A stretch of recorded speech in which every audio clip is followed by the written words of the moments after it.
Assalamualaikum warahmatullahi wabarakatuh. Ya, gimana kabarnya hari ini? Alhamdulillah luar biasa. Ya, di pagi hari ini Ustadz akan menyampaikan sebuah materi, ya, mapel bahasa Indonesia dengan subbab surat resmi.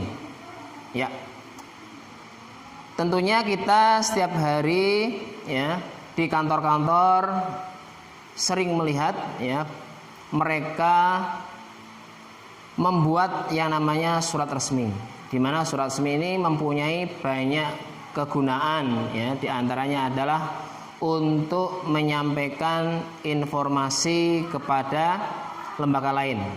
Nah, surat resmi itu apa bedanya dengan surat tidak resmi?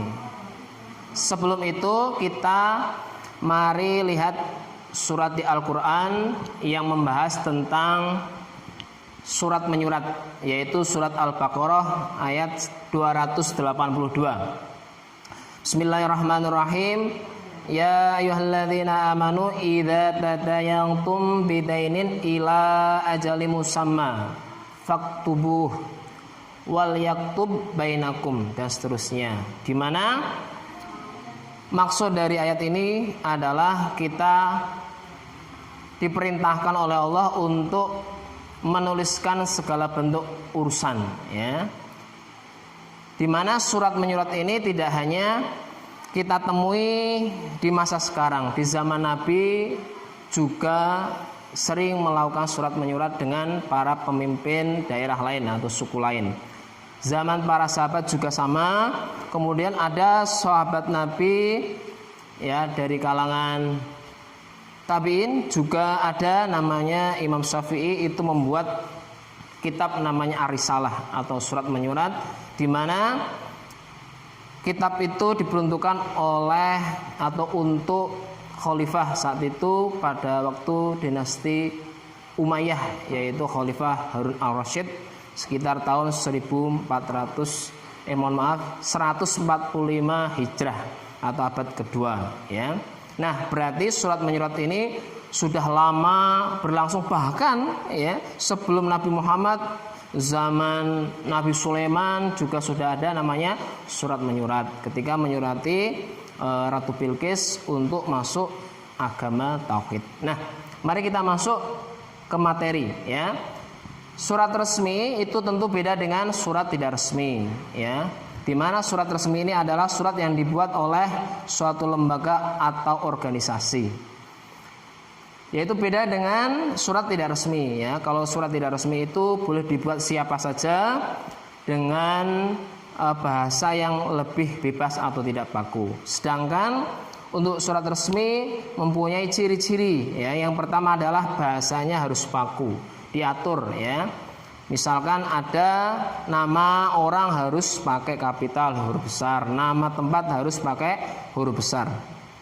Kemudian ada kop surat atau kepala suratnya, ya, lembaga yang mengeluarkan surat itu. Misalkan kalau SD kita, ya, Yayasan Pemberdayaan Insan Mulia As-Samil, ya, dan seterusnya, ada alamatnya, teleponnya, dan sebagainya. Kemudian kalimatnya mudah dipahami, ya, beda dengan surat tidak resmi, ya, boleh dengan bahasa yang bebas asal si penerima tahu, ya, boleh disingkat-singkat, ya, boleh pakai kata aku, kamu, dan sebagainya. Sedangkan kalau surat resmi tidak boleh, harus menggunakan bahasa yang baku.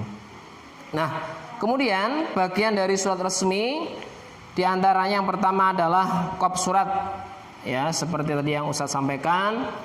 Kop surat ini adalah identitas dari suatu lembaga yang mengeluarkan surat itu, ya, berisi nama lembaga dan alamatnya, ya, kadang ada logonya.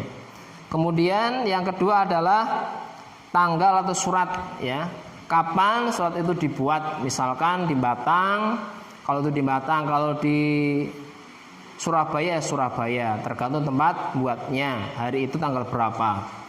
Kemudian yang ketiga adalah nomor surat, ya.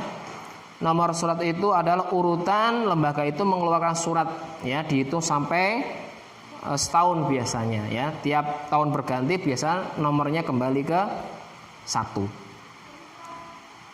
Yang biasanya di nomor surat ini ada nomor keluarnya, kemudian ada kode dari lembaga atau organisasinya, kemudian bulannya pakai huruf Romawi, kemudian tahunnya biasanya ya.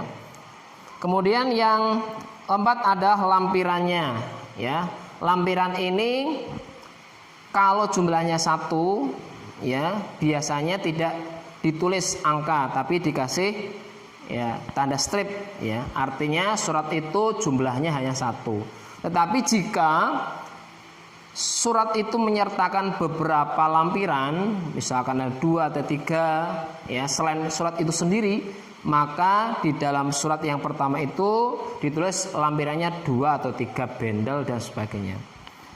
Kemudian yang kelima adalah hal perihalnya, tujuannya mengenai apa surat itu dikeluarkan, misalkan undangan rapat, pemberitahuan libur ya, kemudian rapat dinas dan sebagainya. Kemudian yang keenam adalah alamatnya. Surat itu dibuat dari lembaga apa ke lembaga apa ya, harus jelas ya, kepada orang tua atau lembaga lain atau perusahaan lain ya, atau organisasi lain, itu harus jelas supaya nanti sampai surat itu. Kemudian yang ketujuh adalah batang tubuh surat ya. Ini surat intinya. Ada pembukaan, ada isi, ada penutup ya. Biasanya kalau kita lembaga yang Islami biasanya diawali dengan salam. Assalamualaikum warahmatullahi wabarakatuh ya. Kalau yang umum tidak pakai salam biasanya diganti dengan kalimat dengan hormat ya. Kemudian baru ya inti atau prolog mukadimah juga boleh ya. Kemudian isinya, isi surat itu apa? Misalkan kalau undangan rapat, harinya kapan, tanggal berapa, di mana ya, waktunya dari jam berapa sampai jam berapa, harus jelas ya, supaya nanti tidak mudah orang salah ya, salah persepsi, nanti salah datang, harus jelas.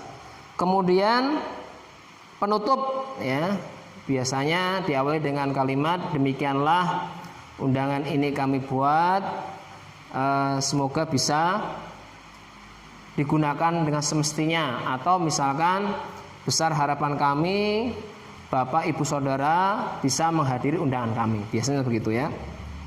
Kemudian ditutup dengan salam penutup ya, misalnya wassalamualaikum warahmatullahi wabarakatuh. Kemudian di bawahnya lagi ada namanya tanda tangan ya. Sebelum tanda tangan itu biasanya ada nama terang. Kalau itu lembaga, kalau lembaga kita SD berarti nanti mengetahui kepala sekolah SDIT, Ustadzah Irwa Arifiana, namanya siapa, nama terang. Kemudian tanda tangannya ya, di atasnya nama terang itu ada tanda tangannya. Kemudian ada stempelnya ya, stempel basah ya. Kemudian kalau ada NIP, nomor induk pegawai, kalau itu pegawai negeri atau ASN itu harus disertakan NIP-nya berapa. Kemudian terakhir adalah tembusan. Tembusan ini adalah surat ini akan disampaikan kepada siapa saja ya, supaya surat ini bisa dipergunakan tadi ya, bisa dimengerti atau dilaksanakan ya. Nah, mungkin itu saja yang bisa Ustaz sampaikan. Tadi Ustaz sudah jelaskan bahwa surat menyurat itu dari zaman sebelum Islam sudah ada, kemudian Islam, kemudian sampai sekarang itu surat masih juga digunakan. Kemudian nanti Ustaz yakin kedepannya juga tetap digunakan, walaupun nanti berkembang, tidak hanya surat pakai kertas ya, sekarang sudah ada namanya email ya, surat elektronik ya. Nah, kemudian bedanya surat resmi dan surat resmi tadi sudah. Kemudian bagiannya surat resmi tadi ada kop, tanggal, nomor, lampiran, hal, alamat, batang tubuh, salam, penutup, tanda tangan, nama terang dan tembusan. Nah, mungkin itu saja yang bisa saya sampaikan. Sekian dulu ya Ustaz. Wassalamualaikum warahmatullahi wabarakatuh.